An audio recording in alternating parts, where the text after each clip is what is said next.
안녕하세요. 오늘의 북스토리로 마을에 대한 이야기를 해볼까 합니다. 마을에 대해서 시간, 공간, 인간, 그리고 이야기라는 관점에서 마을의 의미와 개념을 생각해 보도록 하겠습니다. 마을에 대한 정의가 하나일 수는 없겠죠. 사람마다 생각하는 마을의 상이 모두 다를 것입니다. 제가 일본에서 한 6개월 정도 있으면서 그곳에 있는 분들한테 당신들이 생각하는 마을의 개념이 무엇이냐 라는 질문을 종종 드렸어요. 그러면서 받았던 다양한 질문 중에서 이런 얘기들이 나왔었는데요. 자기들이 생각하는 마을이라는 건 하나의 초등학교, 그들로 따지면 소학교죠. 소학교에 자녀를 보내는 지역의 경계가 마을이다 라는 겁니다. 자녀를 초등학교에 보내는 그 지역의 경계, 그 얘기는 학교를 중심으로 마을을 판단하고 있다는 것이죠. 혹은 학교는 마을의 것이다 라는 생각에 기초하고 있는 마을에 대한 개념일 거라는 생각을 해봤습니다. 대한민국에서 마을은 어떤 의미일까요? 저는 가끔 이런 질문을 받는데요. 서울이라는 고층 빌딩 숲 그리고 아파트촌에서 마을이라는 서정적이고 심리적인 이 개념이 적용될 수 있는 것이냐 라는 겁니다. 그런데 사실은 최근에는 노원이든 아니면은 서울의 다양한 아파트촌에서 그리고 경기도의 시흥 같은 아파트촌에서도 이미 성공적이고 훌륭한 마을교육 공동체 혹은 마을 공동체를 이미 경험하고 있습니다. 그 얘기는 지리적 환경이 마을에 대한 모든 것들을 결정하는 것은 아니다 라는 것이고요. 말씀드렸듯이 그것을 시간, 공간, 그리고 인간 이 3간이 만들어내는 이야기로 마을의 개념을 이해할 수 있을 것이다 라는 말씀을 드릴 수 있을 것 같아요. 마을은 지역의 외형적인 특성 뿐만 아니라 사실은 그 지역에 있는 사람들이 시간과 공간에 대한 공유된 개념을 갖고 우리라는 연대의식이 있는 하나의 생활 공동체라고 생각이 됩니다. 그들만이 그리고 우리만이 가지고 있는 시간적, 공간적 연대 혹은 공유된 생각과 경험들을 가지고 있을 때 우리는 마을이라고 할 수 있는 것이죠. 시간에 대해서 한번 좀 더 구체적으로 말씀을 드려보겠습니다. 우리는 이제 마을이 하나의 생활 공동체라고 했을 때 그 생활 공동체는 과거와 현재로 이어지는 시간에 대한 공통된 경험을 가지고 있는 것이죠.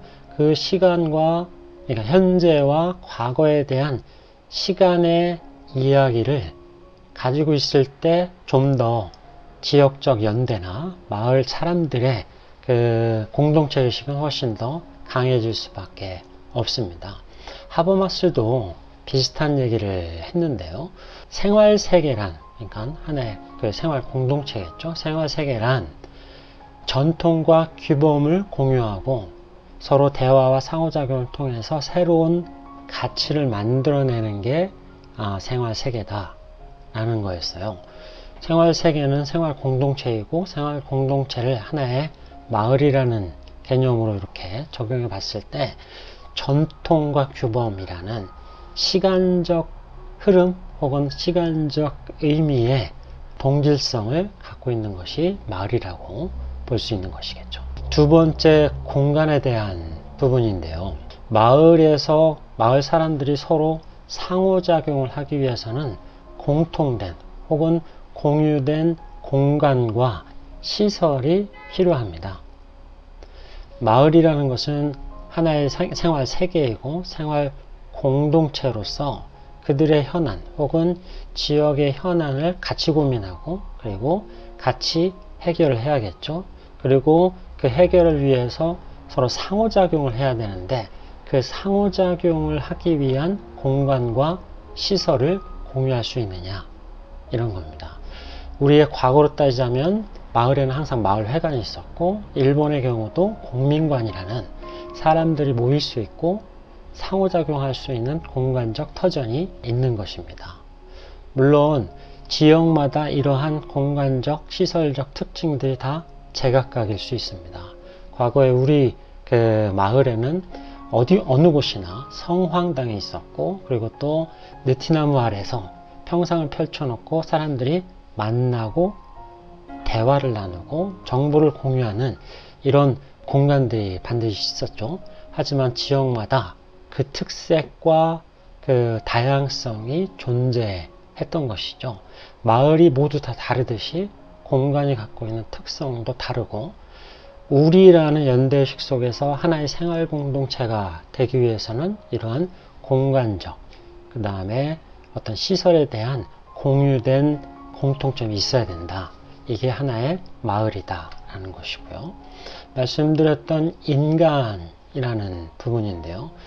상호작용을 할 수 있는 사람 범주를 우리는 특정하게 됩니다. 그게 하나의 마을이 될 수 있는 것인데요.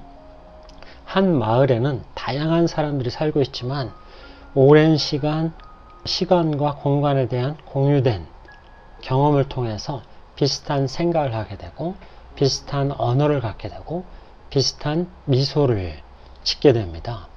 서로 다 다르지만 닮아가는 속성, 다시 말씀드리면 자기 유사성 혹은 자기 조직화의 특성을 갖는 것이 이제 하나의 마을이라는 것이죠. 그리고 그것을 통해서 우리는 공동체성을 확인해 나갑니다. 이렇게 상호작용을 하기 위해서 혹은 지역의 현안을 해결하기 위해서 사람들이 뭉칠 수 있는 집합체가 하나의 마을이라고 볼 수 있습니다.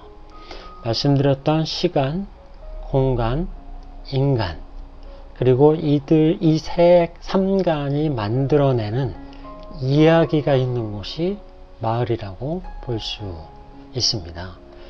마을에 대한 이야기거리가 많다는 것은 그만큼 마을의 유대성 혹은 연대성이 강하다고 볼 수 있는 것이죠.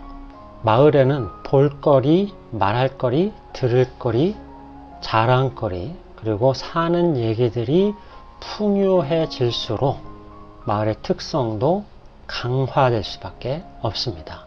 내가 사는 곳의 인구가 몇 명이고, 주된 산업은 무엇이고, 지리적 그리고 행정적 특성이 무엇이다, 이런 차원의 단편적인 접근이 아니라 우리 동네에는 어떤 사람들이 살고 무슨 일이 벌어지고 있고 누가 뭘 하고 있고 어딜 가면 뭘 볼 수 있고, 그리고 이것은 누굴 만나면 해결될 것이다 등등의 다양한 이야기거리가 있는 곳과 그러지 않는 지역은 분명한 차이가 있는 것입니다. 결론적으로 말씀드리면 마을 만들기의 출발은 마을의 이야기거리를 만들어낸 것에서부터 시작될 수 있을 것입니다. 여기까지입니다.